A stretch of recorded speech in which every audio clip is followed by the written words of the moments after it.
I was at the Hilton Hotel in downtown Albany, not far from the Capitol building. It was around 9 o'clock on a Thursday night. I wasn't there as a guest, I was there to find my wife. She was with her boyfriend, though she had no idea that I knew about him. I'd been aware of her affair for quite some time, and it had been eating away at me little by little. I decided it was time to take action. I had spent countless hours thinking about what I should do. A man can only endure so much. For months, I turned a blind eye, hoping her affair would end, but it never did. Linda continued seeing Bryan Adams, all the while pretending to be a devoted and loving wife. We would talk about our future plans, but it was all a sham. She didn't mean a word of it. I couldn't figure out what I had done to push her towards another man. Clearly, I wasn't enough for her anymore, at least not as much or as often as she wanted. I considered ways to let her enjoy herself for now, hoping she'd return to being a faithful wife, but that was just wishful thinking.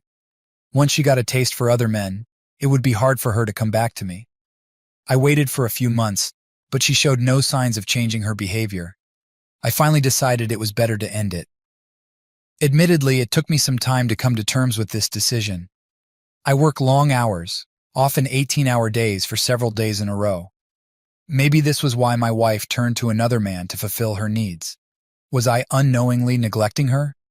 I didn't think so, but clearly something was wrong. If I wasn't meeting her needs, why didn't she just talk to me about it? Why not tell me she needed to move on and end things? Why have a boyfriend behind my back while still telling me she loved me? Why not be mature and tell me she wanted a divorce? There were too many questions and not enough answers, so I came up with a plan. It might not have been perfect, but it was something I could live with. I wasn't at the hotel to be violent. It wasn't worth it. I wasn't going to do something stupid and beat up her boyfriend. My lawyer had warned me against it, saying it would end badly. I'd end up in jail with a criminal record. No, I was just there to end it, to put her out of her misery and maybe give her a few minutes of discomfort. You probably want to know a bit about me, right? My name is James Smith. I'm 31 years old, born and raised in the Albany area. I'm an emergency room physician at the main hospital in town, or at least I used to be. I have a mother, father, and brother who all live nearby. I also have a wife. Recently, I applied for a leave of absence to recuperate. I'm burned out, I admit it. I haven't told my wife about it because she doesn't care. My own doctor advised me to take a break to properly recuperate and not die of stress early. I've been burning the candle at both ends, and sometimes in the middle. I desperately need rest. After finding out about my wife's affair, I finally decided to take a break. My wife's name is Linda Smith, née Bennett. She's 30 years old and works for a national bank in the city. We live in a nice 2-bedroom apartment near the hospital, and thankfully, we don't have any children. Linda is about 5'8", with long, thick brunette hair that falls below her shoulders. She's very attractive and catches men's attention all too easily. She's easy on the eyes. We met at university. I liked her from the start. I met her in an English class during my second year. As a science student, I needed to be able to read and understand not just technical literature, but also broader texts. My main focus in that class was Linda. I asked her out, and as they say, the rest is history. After university, Linda and I lived together for almost 2 years before getting married right after I finished medical school. I managed to graduate without the massive debts most medical students face, thanks to my parents. I know what you're thinking. A rich kid complaining about his misfortunes. But that's not the case. While in school, I worked hard every summer to earn as much as I could. My family helped me out by making me promise to pay them back once I graduated and started earning money. Now my family is doing well. My father has a construction and contracting business with over 100 employees and a warehouse full of materials and equipment. I worked for him as a laborer during the summers, earning minimum wage to pay for tuition for the next year. So I know a thing or two about hard work. Now, I work 18-hour shifts at the hospital and am on call on my off days. But you don't care about that, do you? You want to know what's happening with my wife at the Hilton. You want to know what I'm going to do about her. Well, that's about to unfold. I've known about her affair for some time now, so why haven't I done anything about it yet? That's a fair question. I went through several stages of grieving the loss of my marriage before deciding what to do. At first, I was stunned to realize Linda was cheating on me. I thought we were a team, sharing the same dreams and plans. Then, I found out she was hooking up with Bryan. We had talked about starting a family, discussed the kind of kids we wanted, and even started thinking about names for them. We looked at houses in the suburbs, planned for her maternity leave once we had a baby, and even debated the pros and cons of her becoming a stay-at-home mom, just like her own mother had done. We opened a savings account for a down payment on the house and baby expenses. My salary at the hospital was growing rapidly.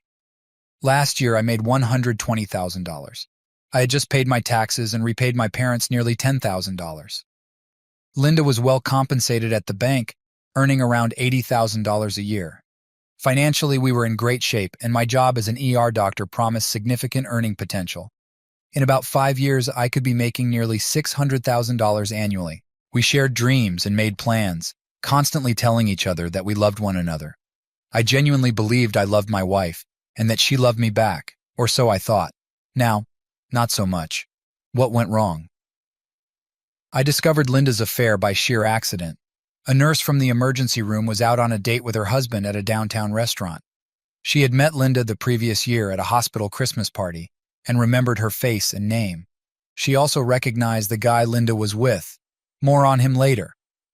I watched as Linda and her boyfriend strolled through the hotel lobby and headed to the elevators. They entered one, and I saw him press the button for the floor he had rented a room on. The elevator stopped at the 12th floor. I sat down, looked at my watch, and reviewed my plan one more time. Deep down, I knew this was necessary to set things right in my life.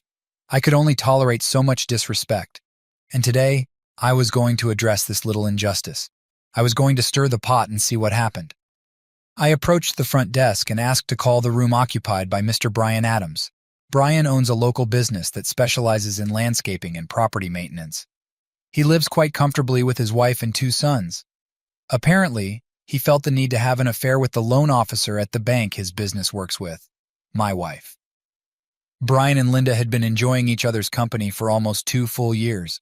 I was floored when I found out the extent of her infidelity. The discovery happened accidentally when a nurse working the same shift as me mentioned that she had seen Linda and her friend Brian at a downtown restaurant.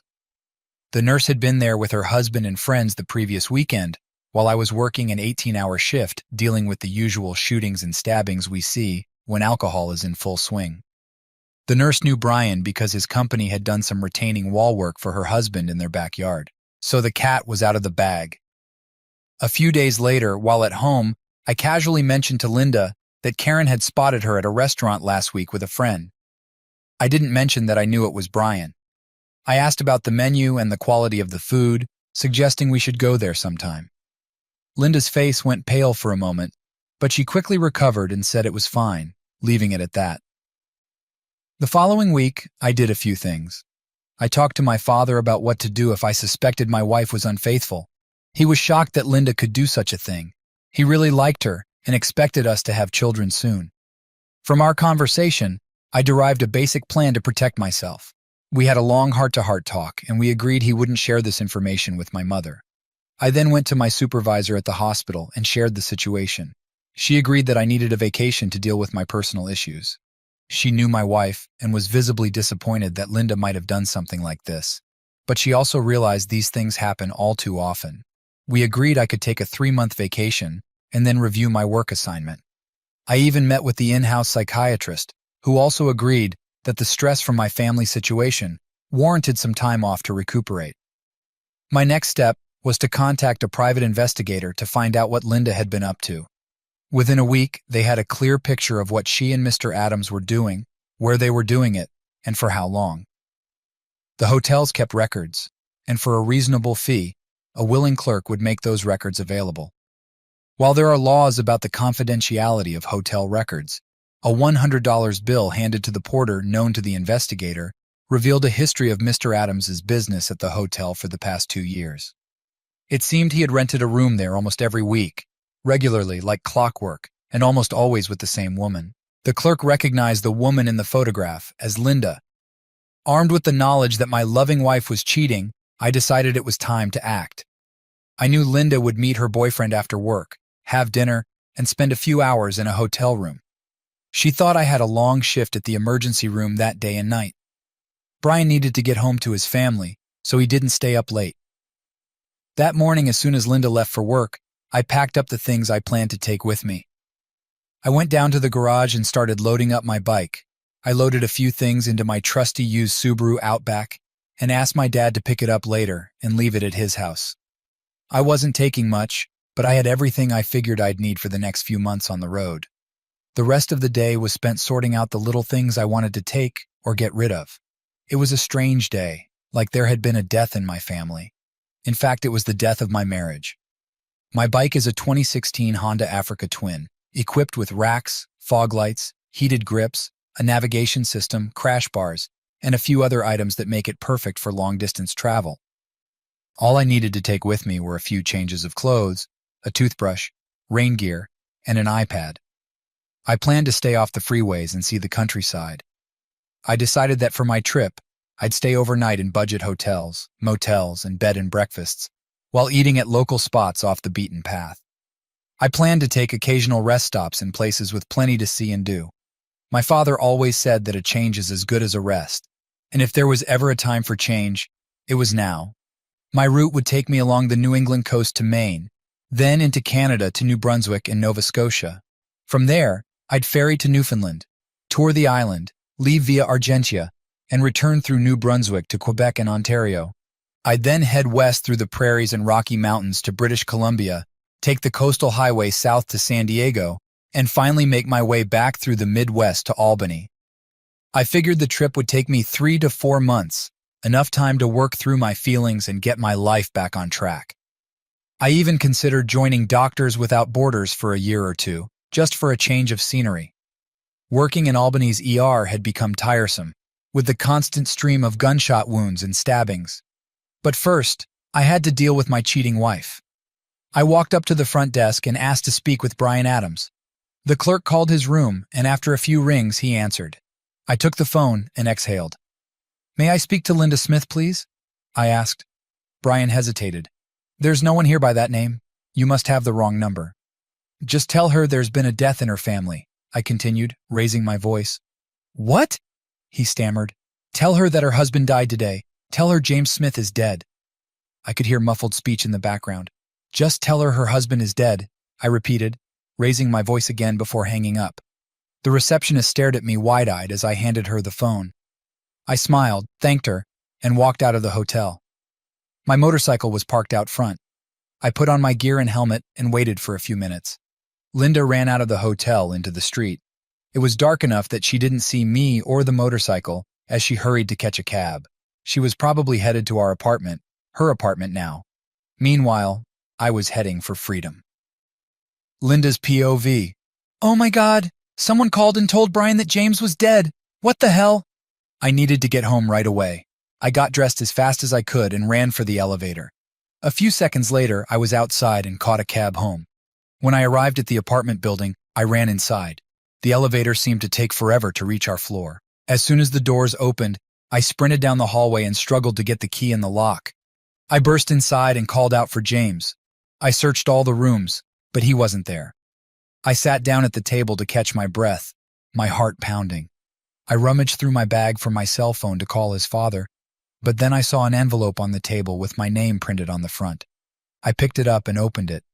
Inside was a single piece of paper and James's wedding ring. He knows. I unfolded the paper and read it. "Linda, you can consider me dead.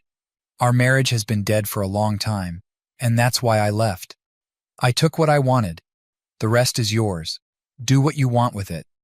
I have notified the management company that I will no longer be living here. You can decide whether you want to stay or move. The choice is yours. Don't look for me. I'm on the road, taking a break from work, life, and your fun with Brian Adams. It's clear to me that you're no longer interested in being married to me. Enjoy your life, and I wish you all the best. James P.S. My attorney will contact you shortly with information you may or may not use. That's your choice, too." I was stunned. What was I going to do now? I never thought James would find out about Brian. There was nothing serious about my relationship with Brian. It was just fun. James works atrociously hard, and even when we get to spend time together, many things get in the way of our intimacy. Honestly, I was lonely for a man's touch. I thought James would slow down at work, and when we had a predictable schedule, we'd pick ourselves up and be like every other married couple. I envisioned us having a couple of kids, buying a house, and becoming a normal family. That plan went to hell. Brian is a very charming guy, and it was easy to become infatuated with him. The more I thought about him, the easier it was to imagine I could see him once or twice a week without it interfering with my marriage. I tried to call James on his cell phone, but the number was no longer in service. I called his parents, but his father refused to talk to me, saying only that James had left and I could go to hell. I looked around the apartment and saw that most of James's things were gone. The furniture was still there, but his closet was empty. A few books were missing from the shelf in the spare bedroom, and there were a couple of black garbage bags in the kitchen. Opening them, I saw they contained James's discarded items. I had no idea what to do. Sitting at my desk, it felt like my life had evaporated before my eyes. I had screwed up big time. I decided I would go to his family tomorrow and try to figure out what to do next.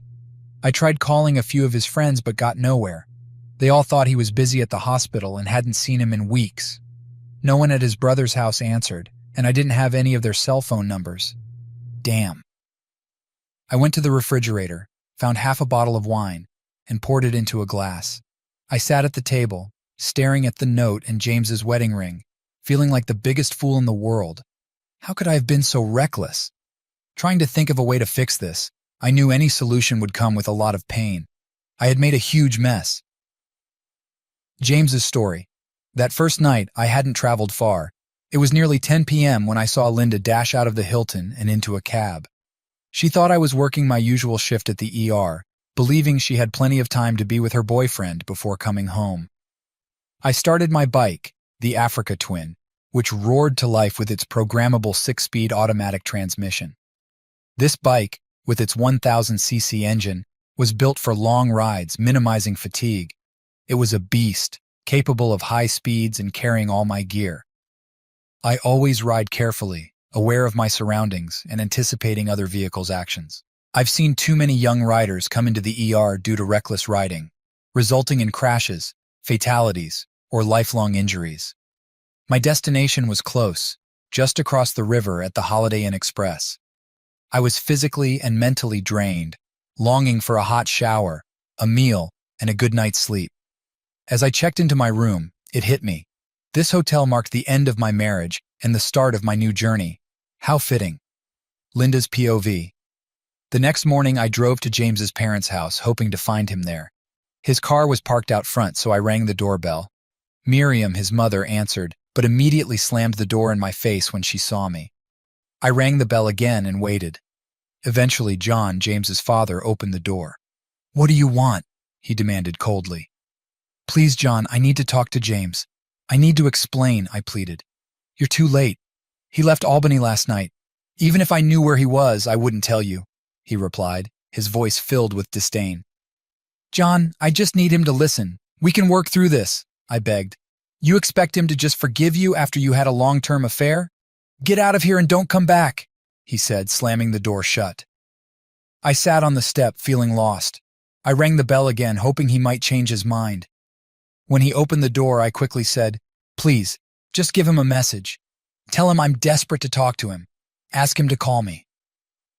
I walked back to my car, waiting for a sign that John might help, but he didn't. I returned to our apartment, finding a letter taped to the door. It was from James's attorney, Jennifer Davis. The letter informed me that I was no longer on James's health insurance and that our financial assets had been divided, with James's portion withdrawn. The life insurance beneficiaries were now his parents. James did not wish to have any further contact with me, and any correspondence should go through his attorney. The letter also explained that under New York State family law, I could file for divorce on the grounds of abandonment after 1 year. It was clear, James was done with me. We had been together for nearly 8 years, married for 4, and it was all over. I had destroyed our life together. I spent the weekend trying to reach James's brother, his friends, and his colleagues at the hospital. I even went to the hospital, where an ER nurse named Karen told me she was too busy to talk, but that I could visit her the next day. The following day, I visited Karen.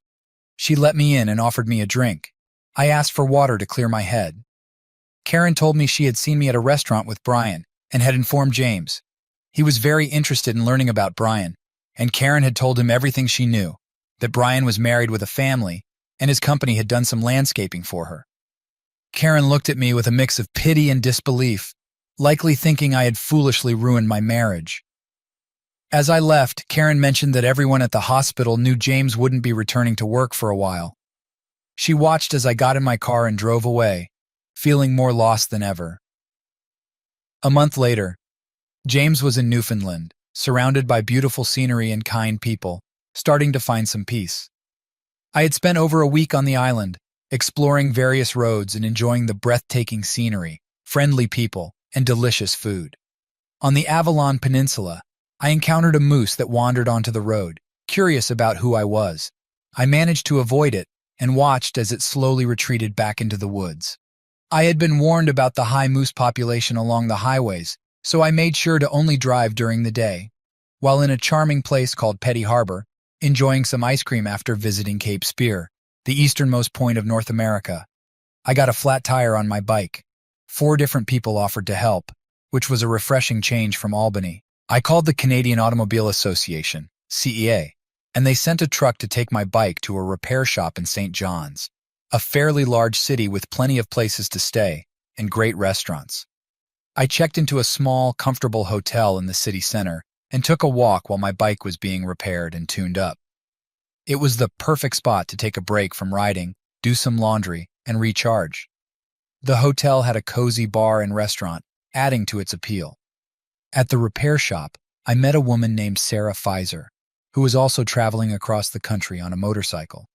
She was from Germany and was on her way to Morocco, planning to travel around Africa.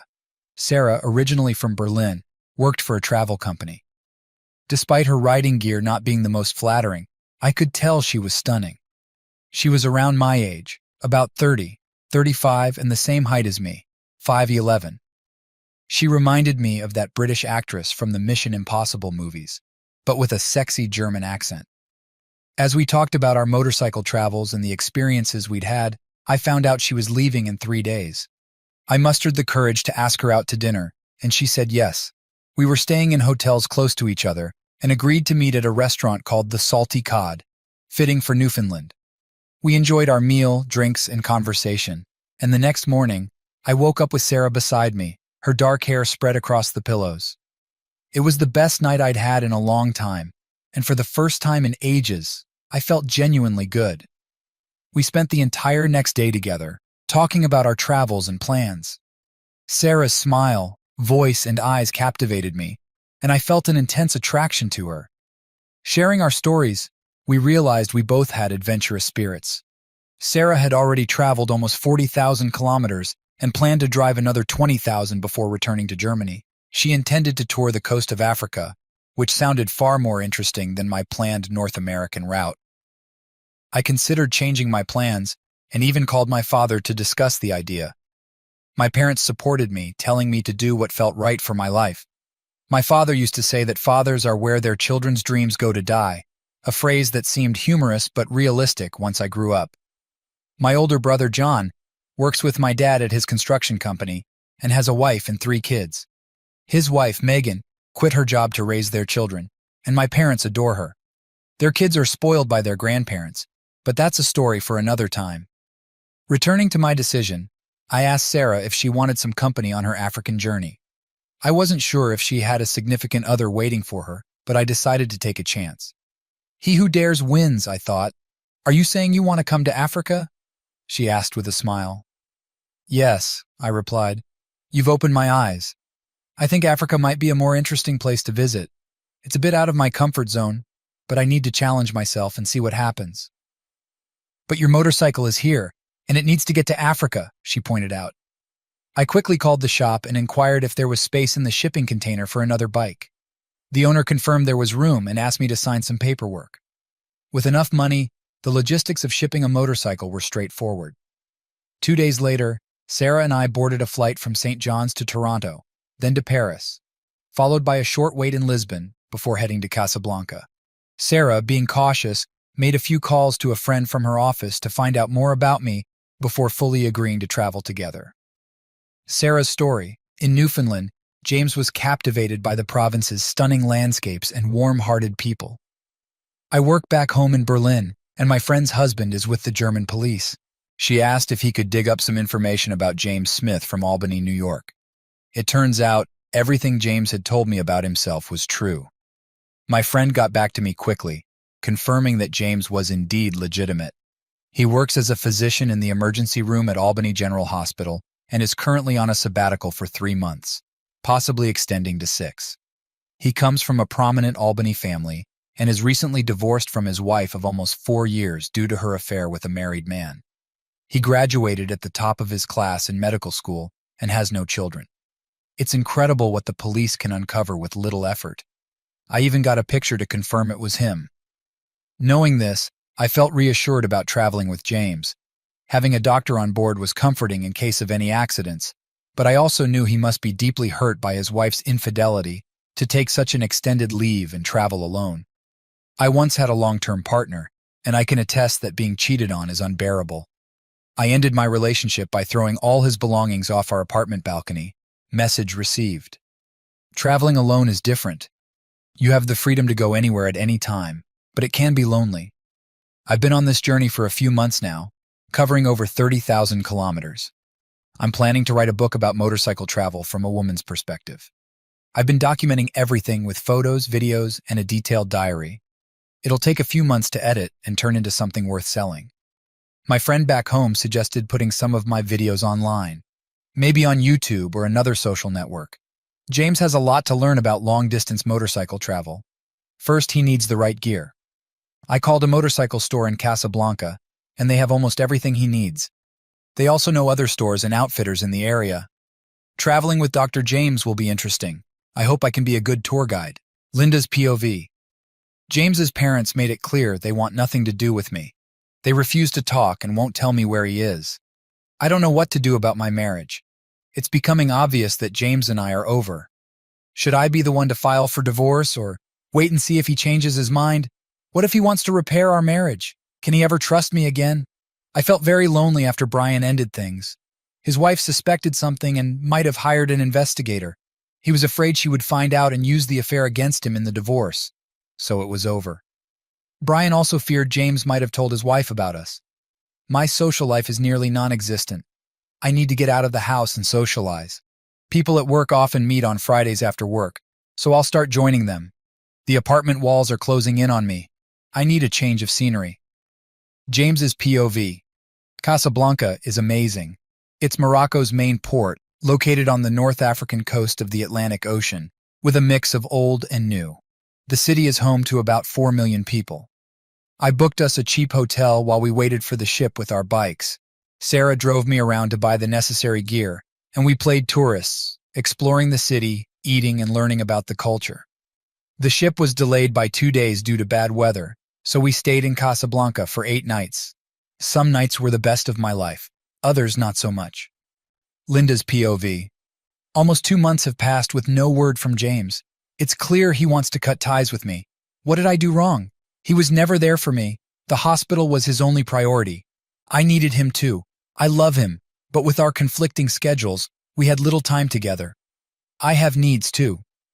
Brian stopped by the bank yesterday. He thinks his wife is no longer suspicious, and we can start seeing each other again. When I told him James left me, he suggested we save on hotel bills by using my apartment.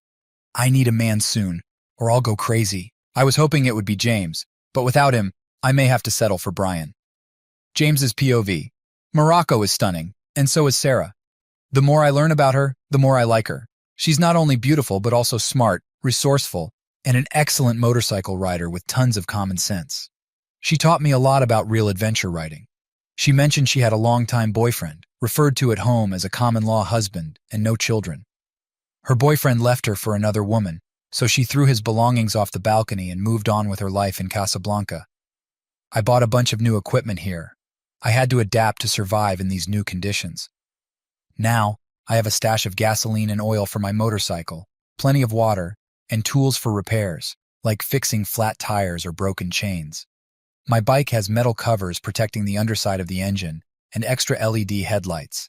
I also carry a battery and cables for recharging, since none of our bikes have a Kickstarter. My new GPS system detects even off-road routes and connects via satellites instead of cell phone signals.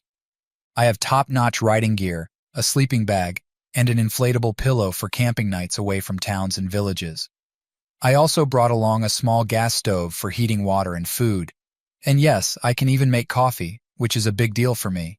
We plan to stay in small bed and breakfast inns as often as possible and enjoy local cuisine. This proved interesting when we arrived in Morocco. My North American stomach wasn't ready for the diet change, so I had to stay close to a restroom for a few days. Sarah found this quite amusing, as she was used to eating from all sorts of places. I bought some pills to help with my bowel movements, recalling from med school that dehydration is a big no-no. Drinking more water helped, and soon I was fine. I received a letter from my attorney, informing me that Linda hadn't tried to contact me or send anything. I suppose she realized it was over between us, or was figuring out her options. I didn't care what she was up to. I only knew that what I was doing now was what I wanted. I didn't want a wife who spent time with another man. If she wanted someone else, she could have just told me, and we could have separated honestly. But no, she had to pretend she still cared about me. What a load of crap. After leaving Casablanca, we headed south towards Marrakesh, a 250 kilometers journey on the main highway, the A3. We opted for a more scenic route through the port city of El Jadida. It was a hot day but a fantastic ride, and we enjoyed taking less direct roads. El Jadida was beautiful. We spent one night there, then traveled to El Oualidia, a coastal town where the temperature was cooler. This helped me acclimate to the new environment. Sarah had never been there before, so it was a discovery for both of us. Sarah speaks several languages: German, English, French, Spanish, and a little Arabic. In the short time we'd been in North Africa, she managed to use all of them. God, I love her German accent. It's sexy as hell. Our journey from Casablanca to Marrakesh took 5 days and covered over 1,300 kilometers. It was undoubtedly the best trip of my life. Safi and Essaouira were on our itinerary before we traveled inland to Marrakesh, a city of about 1 million people. It's an amazing place, blending old and new. Since neither of us had been there before, I convinced Sarah to stay for 3 days to play tourists. We found an inexpensive hotel with secure parking for our bikes, which I checked every day to ensure nothing was stolen. Sarah rode a BMW F800 GS, equipped with everything BMW could think of to make long-distance travel easier. I might consider upgrading later, but for now, my Africa twin was doing just fine. Linda's POV. It's been over 2 months now, and I haven't heard from James or anyone he knows. I tried several times to contact his family, but each time they shut me out. I called his attorney, but she only asked if I was starting divorce proceedings or if I had a letter for him. I didn't write a letter because I wasn't ready to divorce yet. I still wanted to talk to James and see if he was willing to stay married. He's a great husband and would be a great father if we had kids, but right now that seems unlikely. I've had a few different guys over for one-night stands. Does that make me a bad person? Probably. But my husband left me without a word.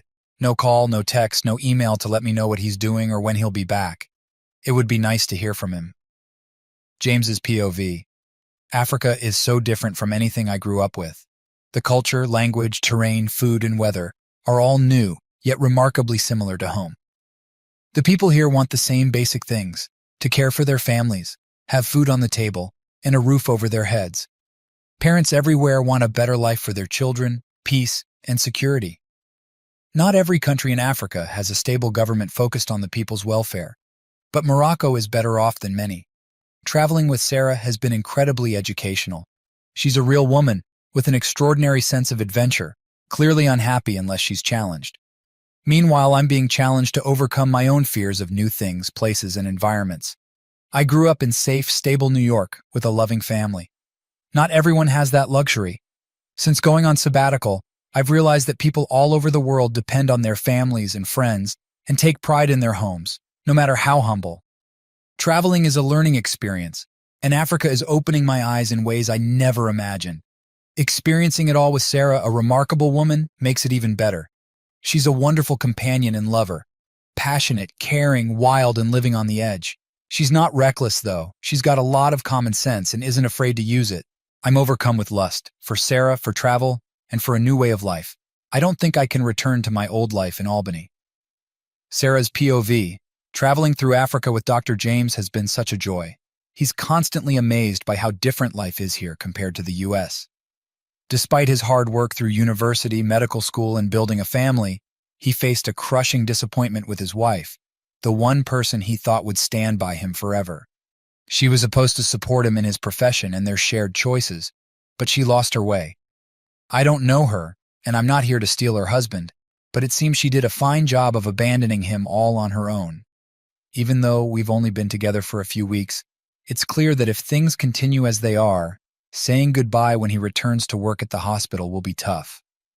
I have my own plan and commitments. I promised a publishing house back home to write a guidebook for women wanting to travel the world by motorcycle. It might not make much money, but I enjoy it and believe I'm good at it. James and I are heading from Marrakesh to Laayoune, a 900 kilometers journey mostly along the coast. James's POV. There's almost nothing but dust and wide open spaces along these stretches, which are both breathtaking and awe-inspiring. As a newbie, I have to respect the environment and stay alert. My American passport doesn't mean much here. An EU passport is more recognized. Border guards are often puzzled why an American is in such a place, riding around and getting dirty. One customs officer asked why I left America. I smiled and pointed to Sarah. He laughed, understanding why men do that. On our way to Laayoune, we camped for 2 nights, far from the road to avoid night thieves. The first night, I barely slept, alert to every noise. The second night, exhaustion took over, and I managed to sleep better. In the morning, after some ablutions and coffee made on our stove, I felt much better. Gasoline, water, and food were our priorities, so we never passed up a chance to fill up and buy supplies, always paying in cash and keeping a low profile. Not that West Africa is particularly dangerous, but being aware of your surroundings is always wise. 2 people on expensive motorcycles can be easy targets. The journey south through Western Sahara and Mauritania was unlike anything I'd ever seen. The landscape was moon-like, dry, dusty, brutal, and beautiful. We talked through our Bluetooth helmet communication devices, with Sarah providing insights about the region as if she'd lived there for years. She's a travel magazine editor and had done extensive research before our trip. Everything was new and fascinating to me, though it was also intimidating because it was so foreign to my white American upbringing. Did I mention how mesmerizing Sarah's voice is? I could listen to her read the Berlin phone book and still get turned on. Our goal after leaving Laayoune was to reach Dakar in Senegal, over 1,800 kilometers away, which meant 4 days of intense riding. Covering that distance in the heat and dust was challenging. Sarah frequently reminded me to drink water. I used a Camelback flask holding 4 liters, which I emptied daily, plus more when we stopped. A few times, I had to stop by the roadside to relieve myself, which made me laugh when Sarah had to do the same. I tried to snap a picture of her squatting, but she chased me and grabbed the phone, making us both laugh hysterically. The trip through Western Sahara and Mauritania involved lots of wide open spaces with nothing around. We never passed a place to buy gasoline, so we carried extra fuel, using it a few times. My bike, with its larger engine, consumed more gas than Sarah's BMW. I planned to get an extra gas tank for longer trips. We had a breakdown and spent 3 hours on repairs, but that's part of the adventure. We spent 3 nights in the tent, and despite the lack of showers, we managed intimacy. Making love to Sarah in a tiny desert tent was an experience, even without the luxury of a bath. Crossing the Senegalese border at Diama was easier and cheaper than at Rosso, thanks to tips from other bikers. Near the bridge is St. Louis, a city very different from the one in Missouri. The poverty was shocking, but crossing the bridge revealed a wealthier part of the city. We found a nice, inexpensive hotel near a government building, with a constant police presence, reducing crime in the area. I told Sarah I needed rest after the desert crossing. Her infectious smile and laugh agreed, so we spent the next 2 days in bed, barely sleeping at times. We ventured out for food a few times and enjoyed the hotel pool. The hotel even had a laundry room, so we got our clothes in order. Now I know what you're thinking. Rich guy from the US can buy anything in Africa. But most of the grand houses in this part of St. Louis are owned by locals, not Westerners. Also, everything is cheaper here than in the US. $50 a night for a nice hotel room that would cost $200 back home is not uncommon. I usually checked my email when I had a good Wi-Fi connection to see if my family or lawyer had sent me anything. It was mostly my mom and dad asking where I was, if I was okay, and if I was having a good time. This time, my lawyer gave me an update. Linda had written a letter asking where I was and when I'd be back in Albany. I asked my parents and my attorney not to disclose my whereabouts. Linda hadn't initiated divorce proceedings yet, which I figured she would soon, given she was the one needing sex outside our marriage, already having fun with her boyfriend for 2 years. As far as I was concerned, it was over between us. If Linda didn't file for divorce before I got home, I would. I wanted to move on, and right now, I was having the best time of my life. Sarah is a wonderful woman, and our meeting in Canada was a chance encounter that turned into a wonderful accident. After 2 fantastic days at the hotel in St. Louis, we had to hit the road again, aiming for Dakar, which was only 300 kilometers away. But our plans quickly changed when we encountered a huge problem. A bus had overturned right in front of us. It looked like a scooter with a family of 5, and a propane tank had hit a pothole and flipped over in front of the bus. The bus veered sharply, hitting a truck and flipping onto its side. After a momentary shock, we pulled our bikes to the curb and took off our helmets. I ran to the front of the bus to find the family from the scooter. What I discovered was horrifying. The family had been thrown from the scooter, the father pinned under the bus wreckage, the children bleeding, and the mother unconscious with the propane tank under her. I quickly started working on the mother, who seemed to have the most trauma. Sarah's POV. James yelled at me to help with the kids and asked others to check on the father. I grabbed our first aid kits and handed them to James, who remained calm and focused. The father was barely moving and needed more strength than we had to free him from under the bus. Finally, the police arrived, but only directed traffic. James yelled for an ambulance, but they looked at him like he had 2 heads. An ambulance here? There were only a few people on the bus, and they slowly made their way out with cuts and bruises. The bus driver was bleeding from a head wound and needed stitches. The police eventually tried to lift the bus with an iron bar to free the father. When they got him out, he was in bad shape. James kept asking if an ambulance was coming. Finally, 2 ambulances arrived, and the family was taken to the hospital. James and I sat by the roadside drinking water, while James tended to the cuts and bruises of the bus passengers. A high-ranking policeman approached James, speaking fairly good English, and asked why he was providing first aid. When James explained he was a doctor, the officer spoke on his cell phone for a long time, before asking James to follow him to the hospital. We got on our bikes and followed the police car to the hospital, which was different from what I was used to in Europe, but not horrible. The building was old and needed updates, but it was clean enough with no trash in the hallways. The nurse James spoke to said they didn't have the capacity for another patient, so James took it upon himself to stitch up the children's cuts. He guided me through the process, and I helped him. Stitching is easy once you get the hang of it. The hardest part is getting the needle through the skin. Despite my unfamiliarity with blood, I managed to help James for what felt like hours, though it was only a couple of hours. James was incredible, and I almost forgot he was a doctor until he ran to the accident scene and started giving instructions.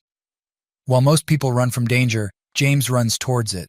Oh my God, we spent another 3 days in St. Louis. James spent most of that time at the hospital, attending to patients from the scooter and bus accident and many others who had come in.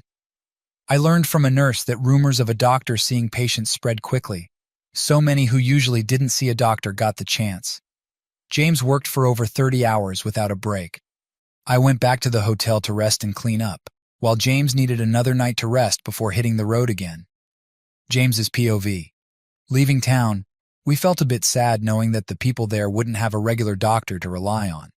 Heading south brought new adventures. Our planned stop was Dakar. I had read a bit about it on Wikipedia and was eager to see the city. Dakar is the capital of Senegal and home to about 4 million people. The contrast struck me. There was obvious wealth but also rampant poverty. It was strange seeing expensive Mercedes-Benzes and shabby scooters sharing the same traffic. Yet they coexisted without much hostility. People were busy surviving, feeding and housing their families, just like everywhere else I had seen since leaving Albany. Perhaps Linda's betrayal opened my eyes to this new world, one that had been foreign to me before. Every day I was gaining a better understanding of life, with Sarah as my guide and partner. I insisted we get a hotel on the beach. So far we'd been splitting the cost of accommodations, but I knew Sarah's finances were limited. After my experience in St. Louis, I needed a vacation and was willing to cover the cost. We spent 3 wonderful days as tourists, enjoying the beach. Sarah told me traveling with me made her very happy. I told her she was quietly saving my life, giving me a new lease on life. Then reality intervened. I checked my email and found one from the Chief Administrator of Albany General Hospital. Dr. James Smith, we hope you enjoyed your leave and are rested and ready to return to work. We had agreed on 3 months with a possible extension to 6, but only if mutually agreed. Unfortunately, you must return by the 1st of next month due to a coworker's illness. We need you back as soon as possible. Please call me when you receive this. Dr. Megan Taylor, Chief Administrator. All good things come to an end, and this adventure was another victim of reality biting me in the ass. I decided to ignore the email for a few days and continue the trip. Sarah's POV. The journey south was going to be difficult and dangerous, especially with James needing to return to the US. We talked about me going back to Germany when he left. Then I suggested we ride further south to Namibia and travel from Windhoek to Cape Town. We contacted a bike store in Dakar, arranged to ship our bikes by air, and loaded them onto a cargo plane in 2 days. The flight to Windhoek was memorable. The plane was old, the pilot and co-pilot looked like teenagers, and the weather was windy. We were glad to land and see our motorcycles. After sorting out our equipment and paying the curators, we hit the road. The trip south to Cape Town took 5 days, and we made the most of our remaining time together. The sex with James was fantastic, and I fell in love with him. He was the hero of my story, and I didn't want to part with him, but I had to get back to work, start writing my book, and edit hundreds of hours of video.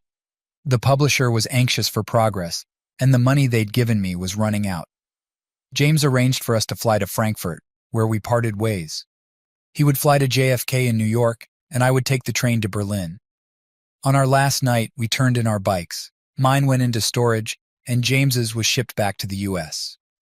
It was a sad day, and I could see James didn't want to go home. At Frankfurt Airport, we were very quiet. I looked at him and he seemed so sad. I kissed him and told him he had to catch his flight. He kissed me back and whispered that he loved me. I knew this wasn't the last time I would see this wonderful man. James's POV. Back in Albany, my brother John greeted me in the hotel lobby. It was my 2nd day back in the US after leaving Africa. Holy hell, bro, you're looking good. Where have you been? He asked. Overseas, I replied. How did you know I was here?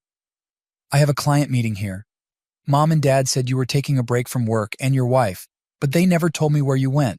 What's going on with Linda? It's a long story. I'll come to your place for dinner tonight and fill you in. I didn't argue. It was time to get back to life here. A good home-cooked meal would be great. We chatted a bit more before I told him I had to go to the hospital to see my boss. John pulled out his cell phone, probably calling Megan to tell her I was coming for dinner, and then Mom and Dad. I was sure he wouldn't call Linda. It was a short walk from the hotel to the hospital, and it was a beautiful morning. Strangely, I passed the building where Linda worked. Dr. Taylor, the hospital administrator, was happy to see me. She even told me she had received a letter from the Senegalese government through the U.S. State Department, thanking me for my services in St. Louis. She was incredibly curious about the situation, so I explained the odd scene. A family on a scooter, father, mother, 3 kids, and a propane tank. She found it all quite bizarre. I suppose the letter was their way of expressing gratitude for my help at the hospital. The ambulance chief briefed me on my duties and added me to the schedule. Starting tomorrow, I'll be working 12-hour shifts for the next 6 days. Those shifts can easily extend to 18 hours when there's a traffic accident or some other mishap. Tonight, I plan to visit my brother and his wife, indulge in their food, play with their 3 kids, and maybe enjoy a beer or 3. I knew there would be a barrage of questions, but I was ready for them. Megan greeted me with a tight hug as I walked through the front door, grabbing my coat. "James, how are you? We've all missed you," she exclaimed. "I'm fine, thanks for asking," I replied. After handing out small gifts to the kids, they went off to play in the family room. "All right, let's get to the main topic," Megan said, cutting straight to the chase. "What happened between you and Linda? Why did you leave?" "It's good to see you too, Megan. I'd love a beer if you have one," I deflected. John, understanding my cue, went to the kitchen and returned with 3 bottles. Under their expectant gazes, I began. "I suppose you want to know what's been going on with me. What did Mom and Dad tell you?" Megan looked frustrated with my evasiveness. "They haven't said anything. I even tried talking to Linda, but she wouldn't reveal anything. We only knew you took a break from work and disappeared on your own. So what's going on? Over the next half hour, I summarized the past 5 months, including some intricate details about Linda's activities. I left out the investigator's report, sparing them the full extent of her deceit. Now that her affair was exposed, it didn't seem as critical to share every sordid detail. Dinner was served, along with more beer, and the questions kept coming about my travels, particularly in Africa. I shared a few stories, including one about Sarah, who was now back in Berlin while I returned to Albany. After dinner, I told them I was searching for a place to live temporarily until I sorted out my divorce and figured out my next steps. The trip with Sarah had broadened my perspective on life, making it hard to return to hospital work and fake contentment. Being back in Albany was a stark reminder of my failed marriage and how easily Linda had left me for someone else. I didn't voice these thoughts to John and Megan, but internally, thinking about Linda made me feel like a fool. She had deceived me for so long, and I vowed never to let that happen again. During my motorcycle journey through Africa, I concluded that many good women exist, women with morals and integrity who would be honest about their feelings instead of hiding and lying. If Linda hadn't wanted to be married to me, she could have simply said so, and we could have divorced amicably. But no, she had to lie. I took an Uber back to my hotel and slept well, knowing I had to find accommodation the next day. Linda's POV, a coworker, informed me that James was back in town. Someone at the hospital had seen him. I tried calling his parents, but their response was always the same: back off. Desperate, I decided to stake out the hospital entrance, hoping to catch a glimpse of him. For 4 nights, I parked outside, watching the comings and goings. It was busier than I expected, with ambulances arriving constantly. On the second night, needing a restroom, I went inside and was approached by a security guard who offered directions. I inquired about James, but was told doctor names were withheld without an appointment. Frustrated, I thanked him and left. On the 4th night, I saw him. My heart raced as he walked from the parking lot to the entrance. I nearly called out, but he vanished inside too quickly. At least I knew he was back. My next step was to try to talk to him and convince him to come home. It took a few days, but I found a decent apartment near the hospital. It was a small, furnished 1-bedroom, which suited me since I didn't plan to stay long. It had underground parking and security, though no doorman. James's POV. It wasn't long before I was back in the emergency room, dealing with daily gunshot victims, accidents, and stabbings. Heart attacks and strokes were common, reflecting America's obesity issue. Unlike here, Africans rarely struggle with obesity due to their superior nutrition. Given the scarcity of medical care, people have to eat less and prioritize their health. All those ambulance clients and their insurance companies were funding my paycheck. 2 weeks after I got back to Albany, I called my attorney to set up a meeting. 3 days later, we discussed the details of my divorce from Linda. There wasn't much property or money to divide, so I told her Linda could keep everything in our shared apartment. I conveyed this to Linda as I was leaving. Jennifer, my attorney, had already prepared a petition to dissolve the marriage. I instructed her to proceed. To my surprise, Linda hadn't initiated the divorce herself. I assumed she'd want to move on and disengage from me quickly. After finalizing the details, I went back to my apartment, realizing that life outside the hospital would be lonely. I needed a hobby. I called about my motorcycle, but it wouldn't be delivered for a few more months, so I decided to look for another one. I spent time online comparing motorcycles and decided to check out KTM. We have 2 stores outside town that sell KTM motorcycles. On my day off, I visited both stores, looked at their stock, and chose the 890 Adventure R. I asked for a few accessories to make it suitable for long-distance riding: racks, extra headlights, a quick shift adapter, and a few other additions. The bike was perfect for both paved and dirt roads. It wasn't cheap, but what else was I going to spend my money on now that Linda was out of the picture? Linda's POV. When I got home, I saw a man in a suit standing outside my building. As I approached the entrance, he looked at his phone and then asked, "Linda Smith?" "Yes, who are you?" I replied. He handed me a large envelope and said, "You've been served." Before I could respond, he stepped back, took a picture of me holding the envelope, and quickly walked to his car. I knew this was coming. James's POV. My attorney sent an email saying Linda had been served with divorce papers. Jennifer expected to hear from Linda's attorney in about a week. If Linda stalled, Jennifer would file a petition with the court, which would be granted after a year. Linda's prolonged affair represented an irretrievable breakdown of our marriage. If she objected, the lack of living together for the last 6 months meant we'd have to live apart for another 6 months to meet the legal requirements. Either way, the divorce would be final in about 6 months, simple and straightforward. Then my doorbell rang. Linda's POV. I had done something I probably shouldn't have. 2 days ago, I followed James when he left the hospital at the end of his shift. I trailed him to the apartment building where he now lived, just a few blocks from our old place. Well, my place now. Knowing where he was, the only thing I lacked was the courage to go to him. A few days later, I worked up the nerve and changed into an outfit I knew James liked. Skinny jeans with high heels and a white sleeveless blouse. I put my hair in a ponytail, just the way he liked it. Simple but elegant. If things went well, the jeans and blouse could be quickly removed. I bought a beer he liked, an IPA, though I didn't know what that meant. I also got a bottle of California Chardonnay for myself. Taking a deep breath, I pressed the call button for his apartment. After a few rings, he answered. "Hi, James, is that you?" "Who's this?" he asked. "It's me, Linda, your wife." Silence. "Can I come up?" More silence. After what seemed like forever, the buzzer sounded. I grabbed the door before he could change his mind. I took the elevator to his floor, my legs unsteady, and knocked on his door. James's POV. I wasn't surprised when the intercom buzzed. There were always people knocking. Girl Scouts selling cookies, Mormons selling salvation, politicians looking for votes. But this was unexpected. It was probably a mistake, but I let her in. I needed a moment to gather my thoughts and emotions before opening the door. In the few minutes between her call and the knock, 100 thoughts raced through my mind. Questions, anger, and everything in between. I reminded myself that I had moved on and was in a better place now. When I opened the door, there she was. She looked good, albeit tired.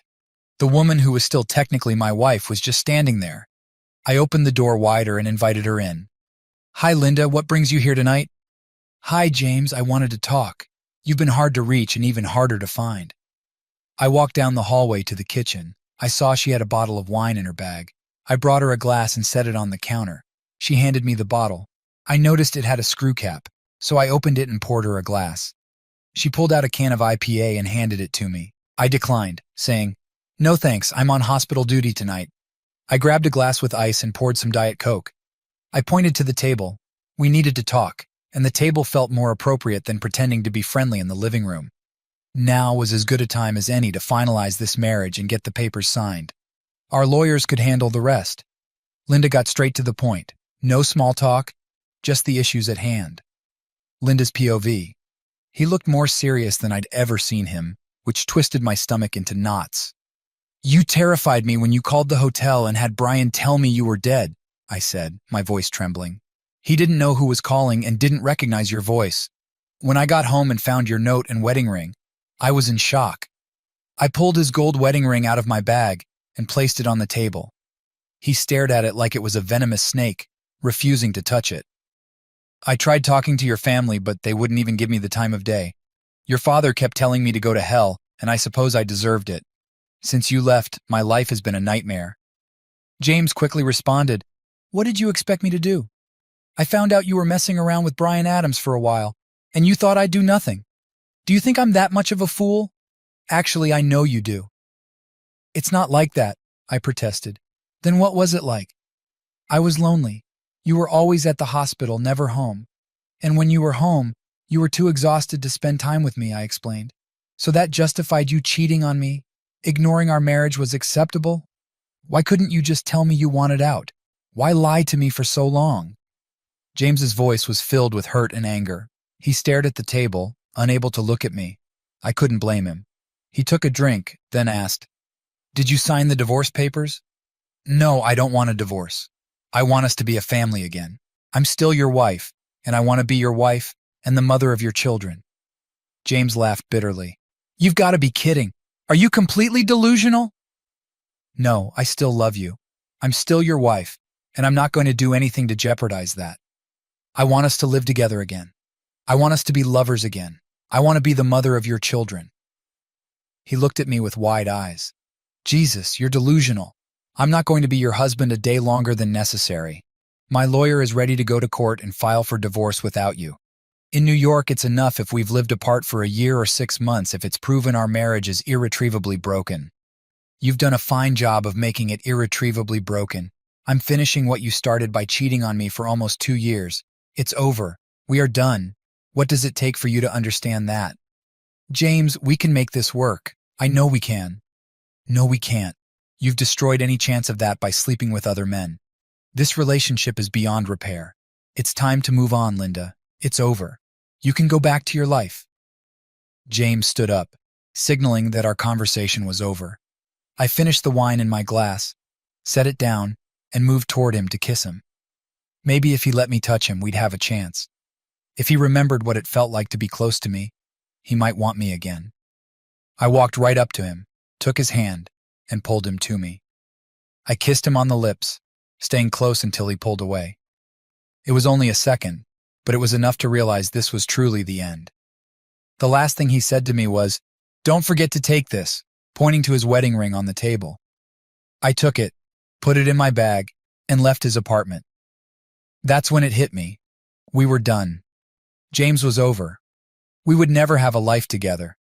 I loved him, but I threw it all away for something that wasn't worth the cost. Brian wasn't worth it. He got what he wanted, and all I lost was a husband I didn't want to lose. I was stupid. I deserved what I got. I need to sign the papers and let him go. James's POV. That crazy woman tried to kiss me on her way out. I want nothing to do with her now. She thinks we can pretend nothing happened and be together again, have kids. She's not right in the head. The only thing that can happen now is my lawyer filing for divorce so I can move on. I needed a long hot shower to wash the memory of her off me, so I did, and then had a beer. Sarah's POV. I've been swamped here in Berlin, editing hours of video and making sense of it all. The dubbing is tough. I'm doing everything in English and then in German. Closed captioning is fun, but a lot of work. This past month flew by without me noticing. I sent James some emails with short videos and pictures from our Africa trip. He looks great in the videos, even in the one where he crashed his motorcycle. We laughed a lot. I had my friend help me out. Her husband works for the government and can get information on people. Before we went to Africa, I needed to make sure James was who he said he was and not some imposter. I was relieved to find out he was genuine. Recently, I asked her to get an update on James for me. I know it's a bit sneaky, but I needed to know what was going on without asking James directly. It took about a week, but she got back to me. James is back working in the ER, and his lawyer has filed for a dissolution of marriage with the court. That means divorce. The application was registered a few weeks ago, so he'll be officially divorced soon. That's good because I have some important news for him. But first, I need to take care of a few things back in America. I sincerely hope my news will please him. James's POV. Yay, I'm divorced. It's official today. I have the papers in my hand. Thank God. Now I feel like I can finally move on with my life and start doing the things I want to do. But first, there are a few things I need to figure out. Sarah keeps calling and writing letters, updating me about her book and videos. She sent me several clips, mostly of me doing silly things like throwing my bike or almost running into a herd of cows because I was distracted. The cows and the bike were fine, but my riding partner laughed his head off. I told her about my life, the visit from Linda, and how she hoped I'd forgive, forget, and take her back. Linda's disrespect had been the last straw. Once I learned the extent of her affair, there was no going back. Sarah listened patiently to my rants. I realized she was tired of my problems and wanted to tell me something. She said she'd send me an email soon, mentioning she had an announcement for me in a couple of weeks. I figured it was about her book. Sarah's POV. I need to tell James my news, but not while he's still upset with his ex-wife. I need him to focus on me. Maybe just a little more time. James's POV. It's been a week since the divorce was finalized, and here I am at Albany Airport, about to board a flight to O'Hare in Chicago, then Heathrow, and finally Berlin. It's a 15-hour journey and I'll arrive tomorrow around noon. I need to see Sarah. It's been almost 2 months, and I need to find out if there's anything left between us after our time in Africa. If not, I'll return to my life and figure out my next steps. Doctors Without Borders is recruiting, looking for doctors for various parts of the world. The pay isn't great, but I'll manage somehow, even with my student loans. I landed at Berlin-Brandenburg Airport, went through customs, picked up my bag, and hailed a cab. I booked a room at the Parkview Hotel in the Alexanderplatz district. It's a nice hotel, much fancier than the places Sarah and I stayed at in Africa. After checking in, showering, and grabbing a bite to eat, my task was to find the building where Sarah worked. I knew it was downtown, but had no idea how to get there. Thank goodness for Google Maps. It was almost 4 p.m. when I reached her building. If Sarah didn't want to see me, I'd play tourist for the rest of my stay. I tried to manage my expectations about how she'd react to me showing up unannounced. Surprisingly, her building was only a 15-minute walk away. Inside, I found her office in the directory and took the elevator up. I approached a very attractive young woman at the reception desk. She greeted me in German, and I smiled, asking if I could see Sarah Brown. The receptionist's eyes widened and her eyebrows shot up. She made a quick phone call, then told me, "Sarah or someone else will be here in a minute. Please have a seat." As I sat in a soft leather chair, she made another call, this time whispering in German. I thought I heard her mention American a few times. Several women passing by glanced at me, making me feel scrutinized. Do they really do this to every visitor? Or am I an unusual case? A very attractive woman approached me. "Dr. Smith?" she asked. I nodded, and she said, "Follow me, please." It wasn't hard to follow her slender figure in a tight skirt and high heels clicking on the polished granite floor. I realized I had told the receptionist my name was James Smith, not Dr. Smith. They knew more about me than I realized. We walked through corridors lined with glass and steel offices. Women glanced at me, and I discreetly checked my fly. It was fine. Was there an announcement about a strange American in the building? After what felt like a long walk, I saw Sarah come around the corner, her face lighting up with a smile.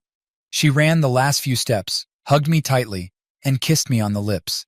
People were watching us now. "My goodness, James, when did you get to Berlin?" she exclaimed. "A few hours ago. I went to the hotel and cleaned up before coming here. I didn't want to look like a vagrant and get thrown out by security," I joked. I expected her to ask why I was here, to see if we were still acquaintances, or if our time in Africa meant something more. Sarah took my hand, and we headed to the editing room where she was working. She wanted to show me the videos she shot during her travels. Sarah was wearing a flowing black skirt, a long-sleeved white blouse, and modest heels. She looked so different from the motorcycle gear I was used to seeing her in, and she was naked, which was my favorite look for her. My best memories were split between being with a naked Sarah and exploring parts of the world that had been a mystery to me since childhood. The naked memories were definitely better. I'm a man, after all. I decided to go with the flow and see how things went over the next few hours. We talked about her book and the videos, some of which would be on YouTube, while most would be on the publisher's website for subscribers. "Do you have time for dinner?" I asked. "I'd like to catch up and share what's been going on with me. How long can you stay?" "I can stay for a few days. My return flight is in 3 days, but I can easily change it if needed." "What do you have in mind?" Sarah asked. I wasn't sure where she was going with this. Was she considering staying longer, or was she figuring out when she could get rid of me? I didn't want to be like the remains of a fish dish, discarded quickly before it starts to stink. I'd had enough of women pretending to care about me, so I was on my guard. "I want you to meet my family," she said. "I've told them a lot about you, and they are looking forward to meeting you." Her response took me by surprise. "Oh well, I suppose I can do that. But first I need to eat, and I'd really like to try a good German beer. I can leave and meet you after you're off work." "No, you won't. I'm leaving now with you. It's been months since I've seen you, and I have important news." As we walked out, people's heads turned to watch us go by. Sarah held onto my hand as we walked back to my hotel. On the way, I asked her where she lived, wondering briefly if she had a husband she hadn't mentioned. The last thing I wanted was to be the other person. It would have been easy to hide that kind of information while traveling in Africa, but once she got home, reality would catch up quickly. I realized I didn't know as much about Sarah as I needed to. I might want to meet her family, but I needed to know more first. When we got to the hotel, we went up to my room and Sarah grabbed me, and we started kissing passionately. Our clothes seemed to melt away, and soon we were naked on the bed. My mouth and hands reacquainted themselves with her, and she felt both familiar and new. I hadn't realized how much I'd missed her touch. For the last few months since returning to Albany, I felt like I'd been holding my breath. Now I could breathe again. She seemed perfect to me, and I couldn't believe that just a few days ago, I'd been trapped in a nightmare marriage. Here I was, already with a woman who made me feel alive again. I didn't want it to end. It was almost 9 p.m. when we finally surfaced to shower and eat. We didn't go far. The hotel had a good restaurant, and it was hard not to find good beer in Germany. Sarah ordered a Diet Coke, which was strange because she liked beer. "So, why does your family want to meet me?" I asked. "I told them about you and our travels together in Africa. They're very eager to meet you since you're from the United States. I've also told them about my travels in Canada. My parents have visited the U.S. several times to see my aunt in Florida. She lives near Tampa, and she loves the beach, especially since she has arthritis," Sarah explained with a laugh. "We can go to my parents' house tomorrow if you want. We'd have to take the train. It will take about 6 hours." "Where do they live?" I asked. "In the South. My father worked as an engineer at Volkswagen, developing production systems. He can talk about it for hours, but I find it boring. My mom is a retired accountant," she said. "I'll call them and tell them we're visiting." I decided it was best to go with the flow, at least for now. The conversation turned to me.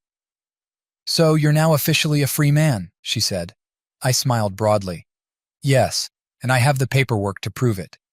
I reached into my pocket and pulled out a piece of paper, folded several times. I placed it on the table. "I am a free man."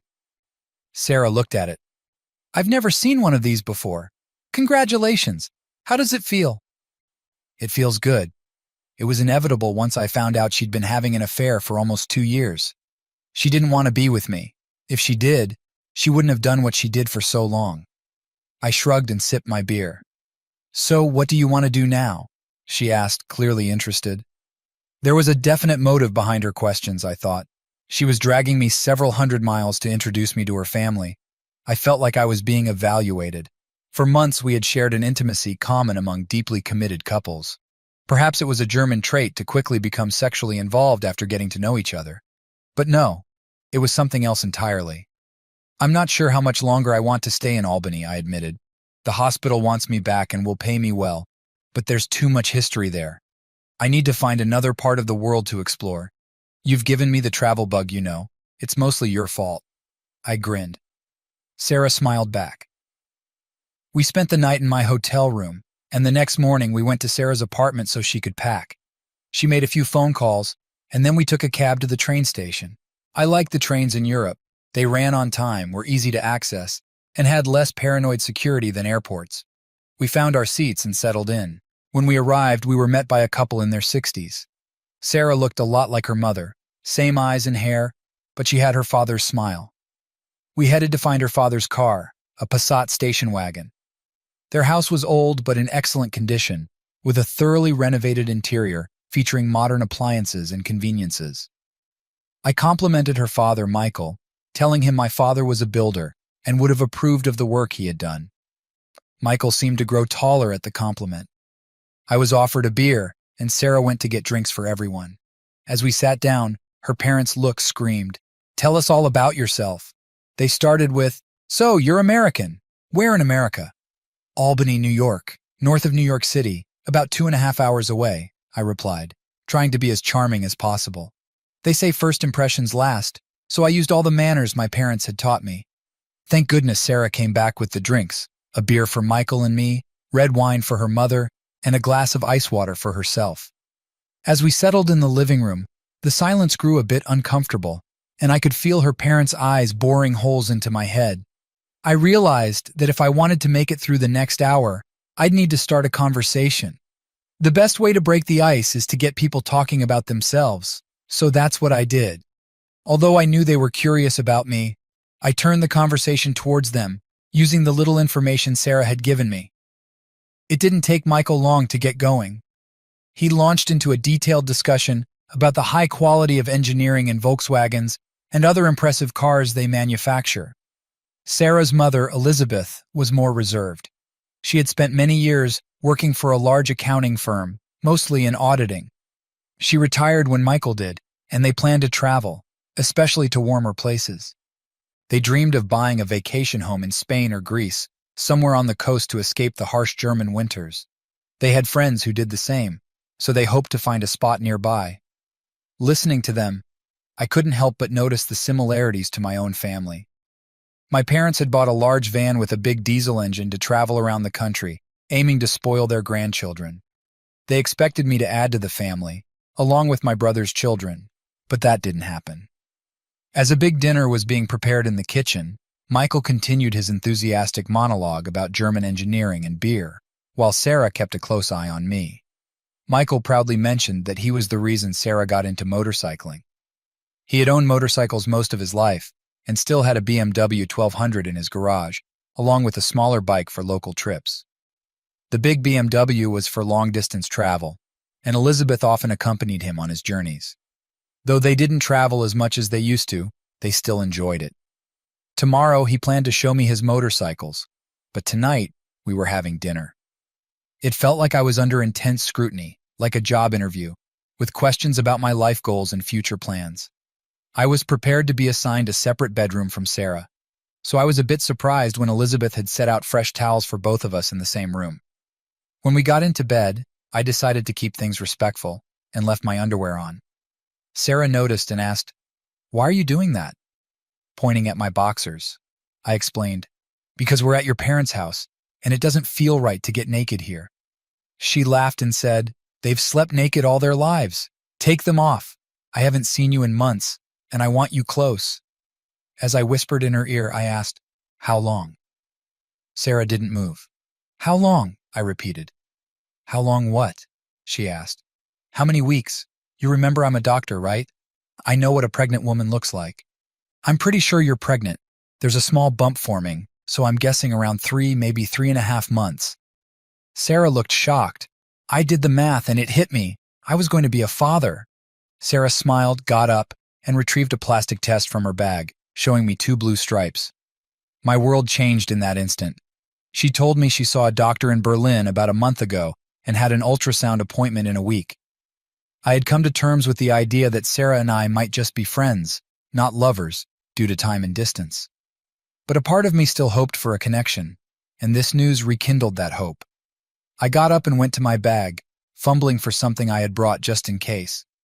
I returned to the bed, took out a small box, and opened it to reveal a ring. "Will you marry me?" I asked. Her face lit up with joy, and she exclaimed, "Yes, yes, yes." We hugged tightly, and I realized we needed to share the news. I quickly got dressed and opened the door to find her parents standing in the hallway looking surprised. "We'll be right out," I said. Sarah dressed quickly, and we went to the living room to announce our engagement. Of course, Elizabeth already knew her daughter was pregnant. Mothers always do. Surprisingly, Michael was not upset about his daughter marrying an American. 2 days later, Sarah and I returned to Berlin by train.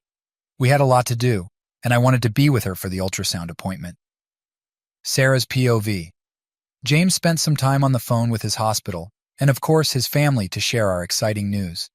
His mother and father shouted over the commotion caused by his brother, his wife, and their children. I caught phrases like, "James is marrying that German girl he was with in Africa." They were ecstatic about the news, especially since I was pregnant. I was next in line for a break, but I informed the publisher that I would continue working on the book from home and do as much video work as possible. When we went in for the ultrasound, we got some truly surprising news. The doctor moved the wand over my abdomen, searching for a heartbeat. After a few seconds, James's eyes locked on the monitor, and a smile spread across his face. I knew everything was all right. The doctor made a few buzzing noises and then let us hear the heartbeat. That's when the real surprise hit. James exclaimed, "Oh, wow!" which caught me off guard. The heartbeat sounds were fast. James looked at me and said, "We're having twins." The doctor smiled and I burst into tears. James and I were married in Berlin with Elizabeth, Michael, a few friends, and some colleagues from the publishing house, about 30 people in total. James's POV. When I arrived at the office, word quickly spread among the women that the American Sarah had been talking about was finally here. They were eager to see the doctor who rode a motorcycle. There were many decisions to make. We decided to move to Albany, to be closer to my family, and to give Elizabeth and Michael a place to visit often. I negotiated with the hospital to work shorter shifts for less pay, which was fine by me, since I wanted to spend every spare moment with my pregnant wife. The next few months were hectic. Sarah's belly grew larger, and we found a nice 4-bedroom house perfect for raising children, just a short drive from my brother's place. Megan and Sarah were already busy decorating and planning for the growing family. My wife, Sarah Elizabeth Brown Smith, gave birth to beautiful twin girls, each weighing almost 6 pounds. Our lives became a whirlwind of feeding, changing dirty diapers, and more feeding. Sleep became a distant memory. Elizabeth and my mom competed fiercely to be the best grandma, while my dad and Michael tried to outdo each other in house design and construction. They had grand plans for renovating and expanding our home, and I couldn't keep up with them, nor did I try. Just when you think life has knocked you down, something good can come from it. I lost my wife because of her infidelity, a woman I loved and believed loved me back. She hid her betrayal for a long time, which ultimately ended our marriage. I felt guilty, but she chose to date another man, not realizing the consequences of her actions. Meeting Sarah was a stroke of luck. If I hadn't gotten a flat tire in Newfoundland while eating ice cream, I might never have met her. Who knows where I'd be today? But meeting her was the best thing that ever happened to me. I have a new life, a wonderful wife, 2 children, and a promising future. Sarah's POV. After moving to America, I was out shopping with my sister-in-law Megan for children's furniture at AITA. One woman stared intently at Megan, clearly recognizing her. Megan turned and greeted her. "Hi, Linda." That was it. No pleasantries, just straight to the point. I knew who Linda was, of course, but had never seen a picture of her. She was James's ex-wife, the one he had an affair with for a long time until he discovered her cheating. Linda greeted Megan. "Hey, Megan, how's it going?" I turned around, my huge pregnant belly on full display. I wanted to see what she looked like, and she was quite pretty. Megan looked at Linda and said pointedly, "Linda, this is Sarah. She's James's wife, and we're shopping for baby furniture." There was no mistaking the message. She wanted Linda to know exactly what she had lost. "She's having twins," Megan added. With that, she gently took my hand, and we walked away. Megan quietly muttered under her breath as we left. We picked up our purchases from the warehouse and helped Megan and John load them into the truck. We had a snack, and Megan filled me in on Linda's story and her foolishness. Most of it I already knew, but it was enlightening to hear it from a different perspective. James's family never spoke of her. She was old news, best forgotten. That night, when James came home, we made love. I loved being naked with him, and it always had the same effect on him. I dreamed of us riding motorcycles and traveling, though I wasn't sure if that would happen anytime soon. James's parents had a huge motorhome, and had offered to lend it to us for traveling with the little ones. The motorcycles might gather dust for now, but I'll think about it. It could be fun.